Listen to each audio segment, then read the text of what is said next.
Hello everyone, welcome back to Nepal online school. स्वागत छ हजुरहरूलाई क्लास 9 को म्याथमेटिक्सको क्लासमा। हामी चाहिँ अहिले प्यारालेलोग्राम पढिरहेको छौँ र प्यारालेलोग्राममा चाहिँ मैले तपाईँहरूलाई योभन्दा अगाडि चाहिँ यसको थ्योरमहरू लेखाएर अनि त्यो कुराहरू हामीले बुझिसके पछाडि चाहिँ यसको एक्सर्साइज सल्भ गर्दै थियौँ। एक्सर्साइजमा हामीले क्वेसन नम्बर 1 सकाइसक्यौँ है, र आज हामी अब क्वेसन नम्बर 2 सल्भ गर्छौँ। क्वेसन नम्बर 2 को म क्वेसन कपी गर्छु, तपाईँहरू डिस्प्लेबाट कपी गर्नु होला है। यहाँ के भन्दैछ, in each of the following figures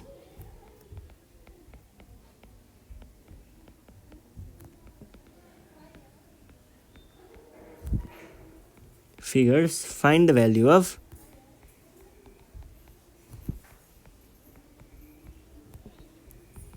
x and y भनेर भनेको छ है। अब हामीलाई यहाँनिर केही फिगरहरू दिएको छ, जसमा हाम्रो फर्स्ट फिगर चाहिँ एउटा स्क्वायरको छ है। ल, यस्तो एउटा स्क्वायर छ जसमा चाहिँ हामीलाई के दिएको छ भन्दाखेरि एबीसीडी अनि यो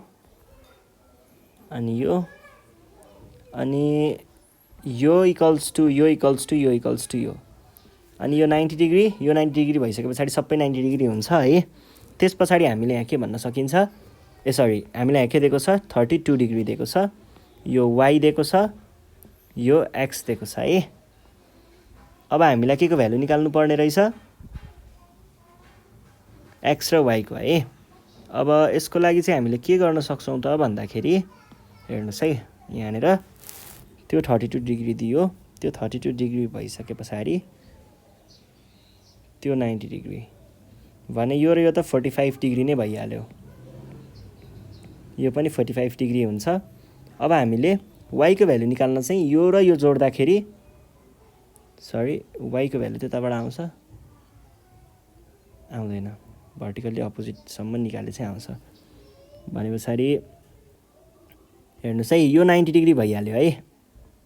अब डाइरेक्ट यसरी नै गरौँ, यो 90 डिग्री भयो, यो 90 डिग्री भएपछि यो र यो जोड्दाखेरि के आउला, यसको एक्सटेरियरसँग इक्वल होला, यसको भ्यालु आउला, x को भ्यालु आउला, यो एउटा भयो। यसै गरी अब हामीले अर्को के गर्न सक्छौँ त भन्दाखेरि x र यहाँनिरको एङ्गलको भ्यालु निकाल्न सकियो भने, x को भ्यालु निस्केपछि त्यो एङ्गल निस्किहाल्छ। त्यो निकालियो भने यो भनेको 45 डिग्री अनि यो दुईवटा जोड्यो भने आउँछ y को भ्यालु हैन। ल, सुरुमा हामीले के गरौँ, सुरुमा चाहिँ हामीले यो 90 डिग्री भएको कुरा देखाउँ है। एङ्गल BCD CDB CDA है अनि DAB, यिनीहरू सबै के हुन्छ 90 डिग्री चाहिँ हुन्छ। र यसको रिजन के थियो, all angles of square are right angle. ल, यो भन्न सकिन्छ। यो भइसके पछाडि के भन्न सकियो, फ्रम यहाँनिर यहाँ मार्किङ छुट्यो, ABCD E र F बनाम है यसलाई। फ्रम ट्राइएङ्गल AED मा हेऱ्यो भने यो ट्राइएङ्गलमा के भन्न सकिन्छ त हामीले 32 डिग्री प्लस 90 डिग्री, किनकि हाम्रो यो एङ्गल भनेको 90 डिग्री हुन्छ। अनि त्यस पछाडि अर्को AED प्लस एङ्गल AED भनेको कति होला, 180 डिग्री होला। रिजन के थियो, सम अफ एङ्गल्स अफ ट्राइएङ्गल है। अर यहाँबाट हामीले के भन्न सक्यो, ओहो यो स्टेप नगरौँ है, यो स्टेप होइन, हामीले डाइरेक्ट गर्न सकिन्छ। 90 र 32 जोड्यो भने डाइरेक्ट x लेख्न सकिन्छ है। x equals to 90 degree plus 32 degree. Reason के थियो, sum of interior opposite angles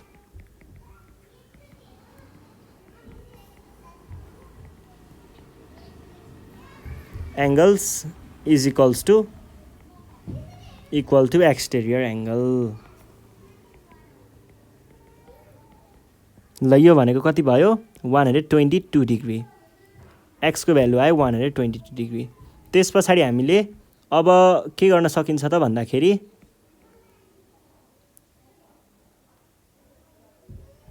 x को भ्यालु भयो है, त्यो देखाउन कि त्यो चाहिन्छ कि त्यो चाहिन्छ, त्यसले त्यसको भ्यालु मात्रै दिन्छ भनेपछि अब त्यही हो, यसलाई 45 डिग्री नै देखाउँ है त। एंगल FDE भनेको कति हुन्छ, हाफ अफ ADE चाहिँ हुन्छ। किन हुन्छ भन्दाखेरि यहाँनिर त्यो डायगोनल हो नि त, BD भनेको डायगोनल हो नि त, डायगोनल BD बाइसेक्ट्स कुन चाहिँ एंगललाई हो, बाइसेक्ट्स एंगल ADE, AD लाई बाइसेक्ट गर्छ भनेको यो वाला लाइनले चाहिँ यो वाला लाइनले यो पुरै 90 डिग्रीलाई बाइसेक्ट गर्छ भनेर देखाएको हो।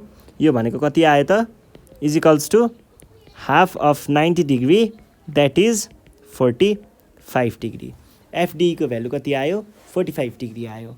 अब यो भइसके पछाडि हामीले के गर्न सकिएला त, यो भनेको आयो 45 डिग्री, 45 डिग्री। अब यसको भ्यालु निकाल्न FED and angle FED is plus x equals to 180 degree, sum of angles in straight line, angles in straight line है, स्ट्रेट लाइनमा भएको एंगल, और angle FED is equals to 180 degree minus 122 degree भनेको कति हुन्छ, 58 degree आयो है, 58 degree. Now अब हामीलाई चाहिएको त y को भ्यालु हो, y को भ्यालु भनेको के हुने भयो त, y इक्वल्स टु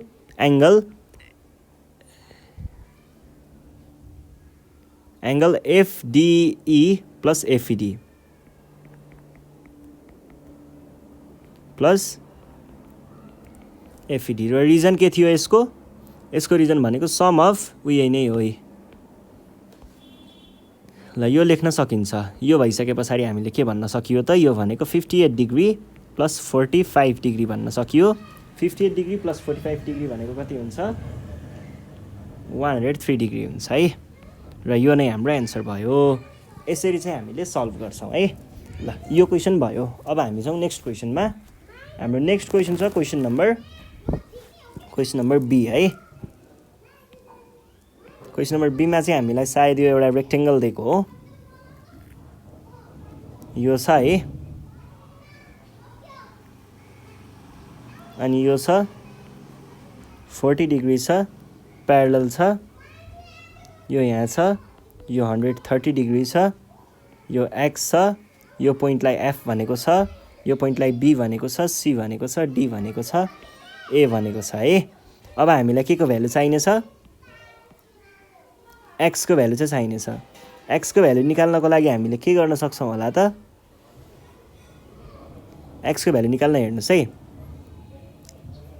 त्यो 40 डिग्री भन्ने बित्तिकै हामीले यस्तो गर्न सक्छौँ, यो 130 बाट यहाँको भ्यालु निकाल्न सकिन्छ, यहाँको भ्यालुबाट हामीले अल्टरनेट भनेर यो भ्यालु भन्न सकिन्छ, र यो भ्यालु र यो 40 डिग्री जोड्यो भने दुईटाको भनेको सम भनेको एक्सटेरियर एंगलसँग इक्वल हुन्छ भने पछाडि हामीले डाइरेक्ट के लेख्न पायौँ यहाँनिर, हियर यसलाई e भनौँ, एंगल FEC प्लस 130 डिग्री भनेको चाहिँ के हुन्छ, 180 डिग्री हुन्छ। रिजन लेख्दाखेरि sum of angles in straight line, in straight line है। त्यस पछाडि हामीले के भन्न पाइएला त, एंगल FEC भनेको 180 डिग्री माइनस 130 डिग्री भनेको कति हो, 50 डिग्री हो।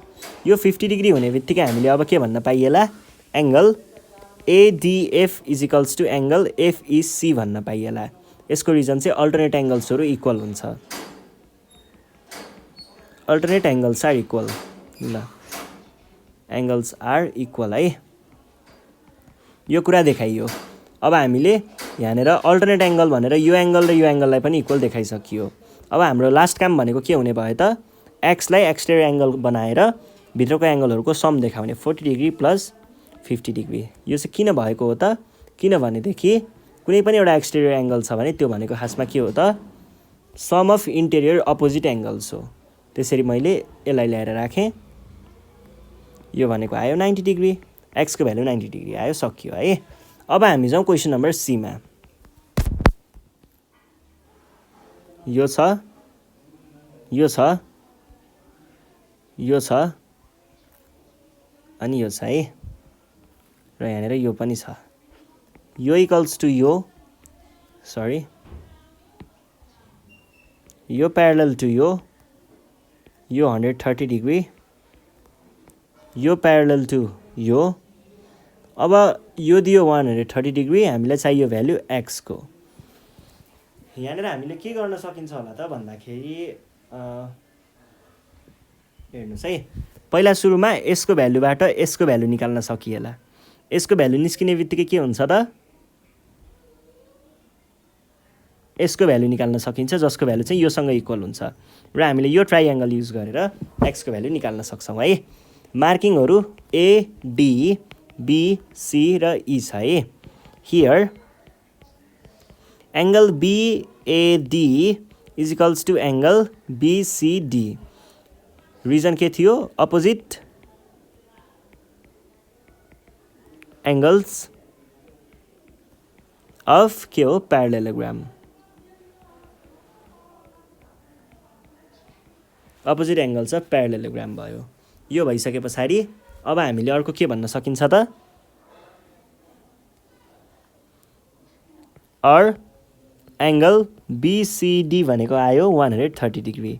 नाउ अब यो स्ट्रेट लाइनलाई हेर्ने हो भने angle BCD plus angle DCE भनेको 180 डिग्री हुन्छ, र यसको रिजन के थियो, sum of angles in straight line.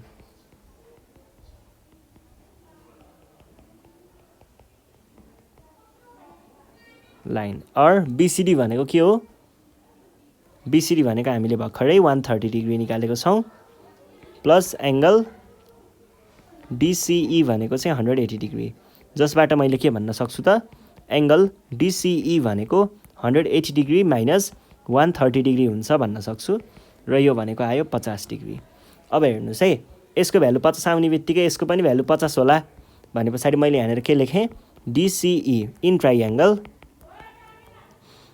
डिसिई। यो ट्राइएङ्गलमा चाहिँ डिसिई डिइसी इक्वल्स टु डिसिई। यो चाहिँ किन भएको हो, बेस एङ्गल्स अफ आइसोसेलेस ट्राइएङ्गल।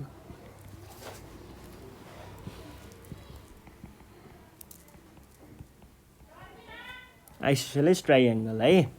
अब मैले यसलाई now x degree plus angle DEC plus angle DCE भनेको के होला, 180 डिग्री होला, र यसको रिजन भनेको चाहिँ के हो त, सम अफ एङ्गल्स अफ ट्राइएङ्गल।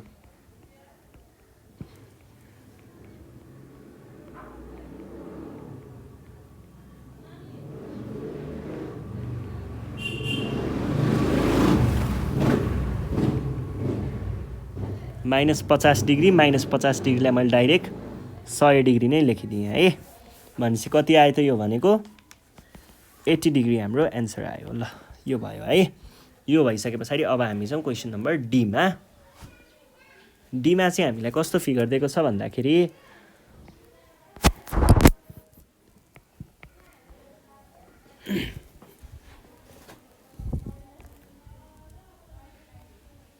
एउटा प्यारलेलोग्राम छ,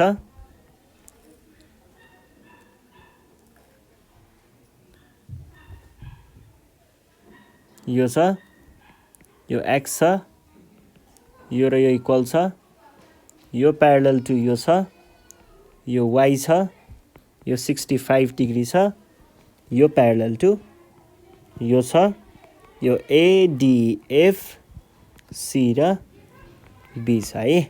अब हामीलाई भ्यालु निकाल्नु पर्यो कसको, एक्स र वाई को। यो 65 भएपछि यो पनि 65 होला, यो 65 भए पछाडि के होला त, यो पनि 65 होला। यो 65 भइसके पछाडि हामीले एक्सको भ्यालु निकाल्न सकिन्छ, अनि एक्स प्लस यो यहाँको भनेको के हुन्छ त, एक्सटेरियर एङ्गलसँग इक्वल हुन्छ।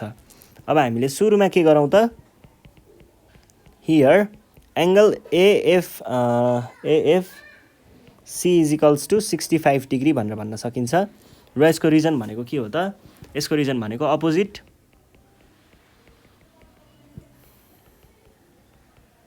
एङ्गल्स अफ प्यारलेलोग्राम है। यो भइसके पछाडि मैले के भन्न पाएँ त, अब इन ट्राइएङ्गल डिएफसी। डिएफसी भन्ने ट्राइएङ्गल हेऱ्यो भने त्यहाँनिर बेस एङ्गलहरू त इक्वल हुन्छ नि त। भने पछाडि मैले डाइरेक्ट गरेँ है अहिले चाहिँ angle DFC plus angle FCD plus angle CDF भनेको के होला 180 डिग्री होला।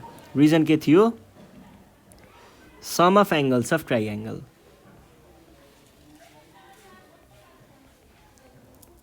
ल यो भयो एउटा कुरा है। अनि त्यस पछाडि डिएफसीको कुरा त ठिकै छ। डिएफसी भनेको त 65 डिग्री हो र अर्को सिडिएफ भनेको पनि 65 डिग्री हो। अर्को हाम्रो एक्स हो। एक्स भनेको डिएफसी भनेको 65 डिग्री, एफसिडी भनेको एक्स र अर्को 65 डिग्री भनेको 180 डिग्री। र यसको पनि रिजन लेख्नुपर्छ हामीले। बेस एङ्गल छ आइसोसेलेस ट्रायङ्गल।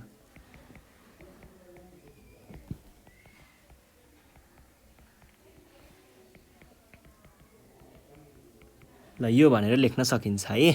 यो भइसके पछाडि हामीले के भन्न पाइयो त x equals to 180 degree minus 130 degree जुन भनेको कति हो त 50 डिग्री हो।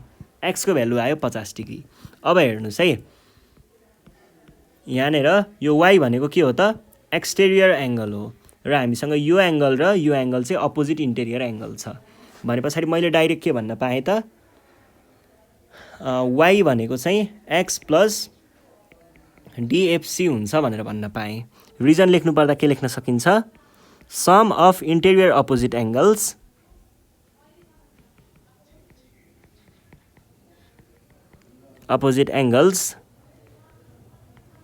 इज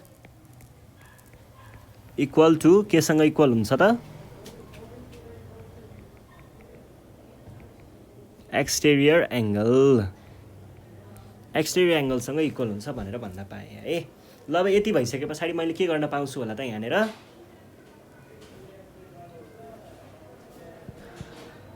वाइ भनेको एक्सको भ्यालु 50 डिग्री प्लस डिएफसीको भ्यालु 65 डिग्री भनेको 115 डिग्री भनेर देखाउन सक्छु है। र यो नै हाम्रो के भयो एन्सर भयो। ल आज हामी यति नै गर्छौँ। 4-5वटा क्वेसनहरू सल्भ गऱ्यौँ सायद। अनि योभन्दा नेक्स्ट सेसनमा चाहिँ म तपाईँहरूलाई यहाँनिर अझै बाँकी छ इएफजिएच त्यो प्रब्लमहरू चाहिँ हामी योभन्दा नेक्स्ट सेसनमा सल्भ गर्नेछौँ। त्यति बेलासम्मको लागि चाहिँ नेपाल अनलाइन स्कुललाई बिदा दिनु होला भन्दै आजको सेसनबाट